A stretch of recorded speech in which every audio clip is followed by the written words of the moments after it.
In this video, I'm going to give you an insight into the cars that you'll be driving as a cop or racer in Need for Speed Hot Pursuit. Every car in Hot Pursuit is there for a reason, whether it's the top speed of the Bugatti Veyron, the limited numbers of the Pagani Zonda Cinque, or the aggressive styling of the Lamborghini Reventon. We also included a few cars because of their unique iconic status, such as the Ford Crown Victoria, probably the most famous police car in the world, or the McLaren F1, which was the fastest production car for over 10 years. I have so many favourite cars in this game. If I had to pick one, it would probably be the Porsche 918 Spider, which was unveiled this year at the Geneva Motor Show. Within 4 days of it being shown to the press, we had CAD from Porsche, and we managed to get it in-game, ready to be set up. Because we're working with such amazing real cars, we wanted to remain as authentic as possible. So as well as offering all of the colours these models come in, and having animated parts such as wings, air vents and air brakes, we modified our existing handling system to make use of real data from the manufacturers. Torque curves, gear ratios, mass and aerodynamic coefficients, these are all entered to give us the correct acceleration times and top speeds.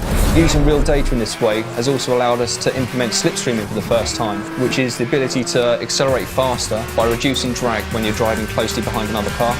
Anyone familiar with a Criterion driving game will recognise the high-speed drifting and the nitrous game mechanic, both of which are easy and intuitive to use, but when mastered will allow you to reach even faster times. Drift can now be triggered in 3 different ways: by blipping the throttle, by holding the brake, or tapping the e-brake. Selecting the most appropriate method is down to player choice as much as how tight the bend is in the car you're driving.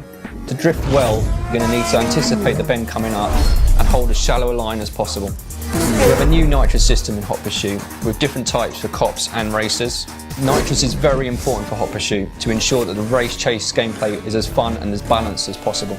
So the first stage of balancing the cars in Hot Pursuit was to break them down into 5 separate tiers.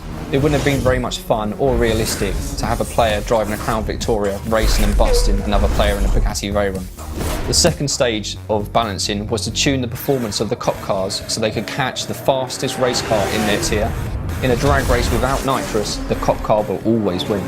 The third and final stage of balancing was to give the ability for the racers to outrun the cops. By saving enough nitrous and using it in a large enough burst, they can exceed the manufacturer's top speed and leave the cops in their wake. Racer nitrous is different per car and allows us to balance the performance differences between cars in the same tier. For example, to allow the McLaren F1 to compete with the Bugatti Veyron, the F1's nitrous is much more powerful. Cop nitrous is very different from racer nitrous in that it is much more powerful, but it's used much more quickly. The best way to use it is as a weapon, so timing your hits with a quick nitrous burst will allow you to cause much more damage. There's nothing more satisfying than busting a racer with a well-timed nitrous burst. I'm very proud of the cars in Hot Pursuit. They look and sound amazing, and our unique way of balancing the cars means that unlike other driving games, players can choose their favourite car and remain competitive. There's nothing more rewarding for me than seeing a grid of 8 different supercars at the start of a race and not knowing who's going to win.